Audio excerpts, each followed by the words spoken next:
Welcome. This month I'm doing a series of videos on how to challenge yourself and keep yourself balanced, mind, body and soul. Last week I spoke about how to do this mentally, and today I'm speaking about how to do it physically. So this is a very huge topic, but we're just going to touch on various important parts of making sure that physically we are at optimum health. My name is Sherry Forsyth, and I'm a peak performance and bereavement coach. And I hope that you will find some value in this video. And if you do, I invite you to share it with others so that we can get more people in the world balanced, challenged, and healthy. So when I say something about how we can challenge ourselves physically, I'm sure that two things immediately will spring to mind. The first one being exercise. If I'm going to challenge myself physically, I have to push myself. I have to run a marathon. I have to have a punishing gym schedule. And in fact, that puts a lot of pressure on us. We end up just with a sore body. We've hated what we're doing, and so it's actually counterproductive. The second thing that can spring to mind is to challenge yourself physically. Oh my word, well then I must lose some weight, which means going on a diet. Many of the diets are fad diets. The food is not tasty. It doesn't fill you. And so you end up actually feeling really miserable. So once again, what are we achieving? So I'm going to speak about how to make sure that we do care for our body physically in a way that we enjoy, that becomes easy for us to do. So let me start with exercise. Having been a trained sports teacher, physical education teacher, exercise obviously is very close to my heart. But the information I'd like to give you is, if you are doing exercise and you don't enjoy it, then what are you achieving? So if you are wanting to incorporate exercise into your life, the biggest tip I have for you is do something that you love to do. It doesn't have to be huge. As long as you are moving your body, that's good. And hopefully you'll build up to moving your body enough so that you really feel the benefit of it. So this could mean you can do yoga, you might want to do Pilates, you might want to dance, you might want to just do gentle walking. And then if you find that the gentle walking is taxing because all you're thinking about is that you are walking, you can combine it with something like photography or birding. So the important thing is to do what you love to do.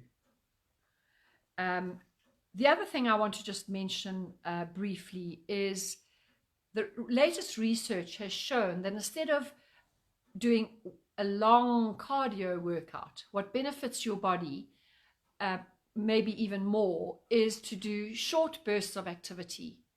And it has a hugely positive impact on your body. So it takes less time and also it burns more fat. So double bonus coming your way.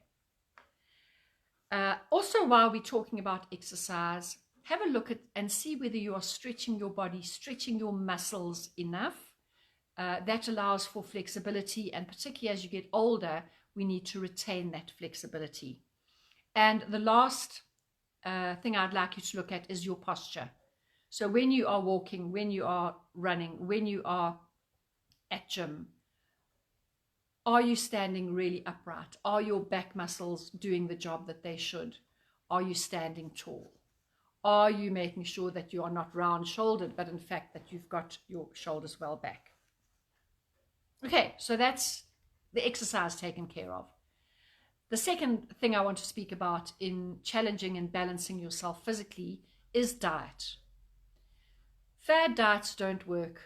We all know that, and we end up putting more weight on after we complete the diet. So what I would suggest is look at a healthy eating plan rather than a short-term diet. In other words, what does healthy living mean? What do I need to eat in order to make sure that I'll be able to maintain this long time? If you're wanting lots of advice on how to look at your diet holistically, I would recommend that you go and look at Tanya Dale's site. She lives in Australia, and she is a dietitian with a difference in that she really looks at you holistically, your lifestyle, how you work, how your body works, what you like, what you don't like. And she then adapts the eating plan according to who you are, which I think is really amazing. If you'd like to go and have a look at her website, www.brightlifeproject.net, www.brightlifeproject.net. She has some online courses. She has various areas she specializes in. Do yourself a favor and go and check her out. Keeping with the diet, one of the most effective ways to losing weight, if that's what you're needing to do, it's very easy to do, and that's just to limit your portion size. So you'll still be able to eat everything you want to eat, but just less of each thing. Next, you need to look at your gut health. So is the food that you're eating good for your gut? Research is showing that many illnesses actually start in your gut. So we need to make sure that we're keeping that biome really healthy, that you're absorbing your food, and that your whole stomach and all your intestines are healthy. We also need to look at foods that will reduce inflammation. Once again, inflammation can be at the root cause of many chronic illnesses, for example, cancer, rheumatoid arthritis, diabetes, Parkinson's. So there are many foods that will reduce the inflammation that you have in your body. Good thing to do. We can also look at benefits of things like coconut oil that are cheap, easy to use, and the benefits are really massive. Another tip is to try and eat between 7 and 9 portions of vegetables and fruit every day. That will really bring the lovely color to your plate, and it makes you feel healthy too. The last tip I have is that if you are eating protein, to try and eat protein that is the size of the palm of your hand. No more than that. That will be enough for you. What are we going to cut out of our diets? Okay, so in other words, what is really bad for us? Well, sugar is known as the white poison. So sugar is a definite no-no. Some people need to have low carbs. Some people battle with dairy. Listen to your body and adjust your diet accordingly. Some people are gluten intolerant, which means then they have obviously to be even more careful.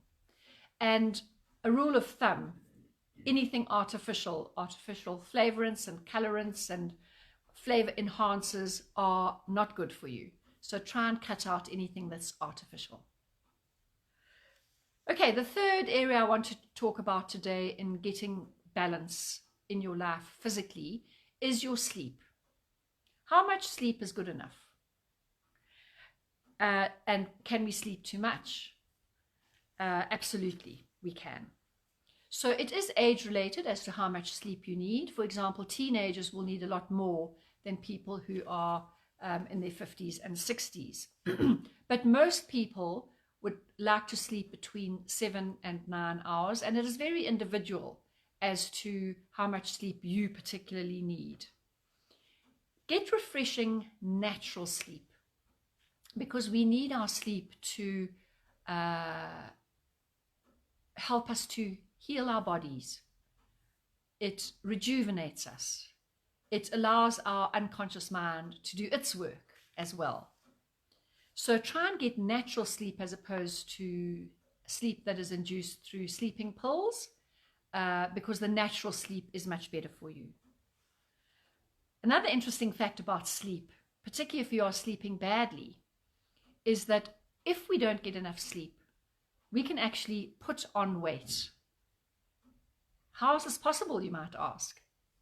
Because our sleep is very closely linked with our metabolism of sugar. And if we are not sleeping properly or enough, that sugar is not metabolized properly, and therefore it is converted into fat. So if you find that you are eating the same amount of food and yet somehow you're putting on weight, have a look at your sleep and see if that could not possibly be the cause. I also recommend that you have good sleep hygiene. In other words, have a calming down period before you go to sleep. Make sure you don't have blue light from TVs and computers and iPads and cell phones coming into your eyes for at least an hour or so before you sleep. Make sure you don't eat too soon before you go to sleep, otherwise you go to sleep with a heavy stomach. So it's recommended that you should eat about 3 hours before you go to sleep. That's when you should have your supper. Hydration is the next thing I'm wanting to speak about. There are lots of different opinions as to how much water we should be drinking. So how will you know if you are not drinking enough? In other words, you are underhydrated. Take a look at your urine. And if it's a pale yellow, or even approaching the color of water, then you are hydrated well enough, you're fully hydrated.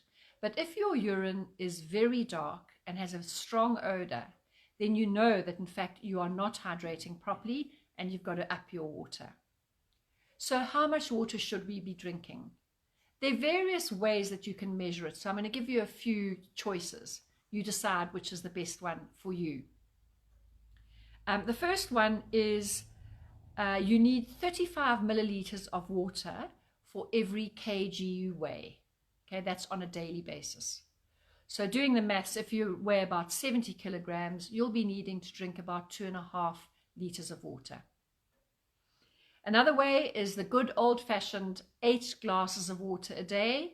It still is very sound advice. And the third way that you can work out how much water you need is to have 1 milliliter for every calorie of food that you consume. So I leave you to choose which is the best way for you. Also to remember that about 20% of our water intake comes from the food and vegetables and fruit that we eat. So just bear that in mind as well, because you can be overhydrated, which can be dangerous. Okay, so how do we drink the water? If we drink it fast, just downing a glass of water every so often, what will happen is that will flush our kidneys and our liver. And it is a good thing to do, but it doesn't necessarily hydrate us. So if we're wanting to flush, drink the water quickly. If we're wanting to hydrate, it's easy to drink a few little sips at regular intervals throughout the day. Okay. In keeping hydrated, we make sure that we are lubricating our joints, that it increases our energy, it elevates our mood. So why on earth would we not want to be fully hydrated? Let's go out and do that. Let's rid ourselves of all the toxins so our body is at peak performance. You may be blessed to not suffer from any illnesses, but if you do suffer from illnesses, then be very careful and have a look to make sure that you are doing everything you need to do to make sure that your illness is given every chance of healing. So, for example, if you have a flu, stay in bed, give your body a chance to heal, drink lots of fluids, and sleep a lot. Okay, I think you get what I mean. Linked to your illnesses is to have a look at the medication you are on. Have you had it recently reevaluated, or are you still taking medication that was prescribed a number of years ago? So please make sure your medication is relevant to you now. And regarding supplementation, if you are going to take supplements, make sure that they are high quality so that your body absorbs them well. They may be a little bit more expensive, but you get what you pay for. And then lastly, a thing that is very overlooked when we look at how to be physically healthy is breathing. most of us are under-oxygenated. In other words, there's not enough oxygen for our body to really work at its peak. One of the reasons being that because we have a very sedentary lifestyle, many people sit hunched over a computer, and when we do that, we limit the capacity of our lungs to expand. So there are two ways that we can ensure better oxygenation, and that is every once an hour to breathe in and out very deeply, only 3 times. Okay, so in deeply and out on the hour, every hour, and that will improve your oxygenation. The second is the Wim Hof method, which you can Google, and it's very carefully explained as to how you have to do this method. What this breathing does, you do it in the morning, and it allows your body to be very alkaline for the whole rest of the day, which is amazing, because if our bodies are alkaline, we generally don't get ill. When our bodies are acidic, that is when we get ill. So those 2 methods of breathing will help you to make sure that your body is in a more alkaline state and will keep you healthy, well, and fully functioning. So I hope you've enjoyed this video and found some value. If so, please, I ask you to share it. I also ask you to go and subscribe to my YouTube channel, where I've got videos on all sorts of things that I hope you will find valuable for you. What I'll be discussing next week is how to be emotionally balanced and challenging yourself, that will lead to a full and complete mind, body, soul experience of being on top of your game. As always, thank you so much for joining me on this video.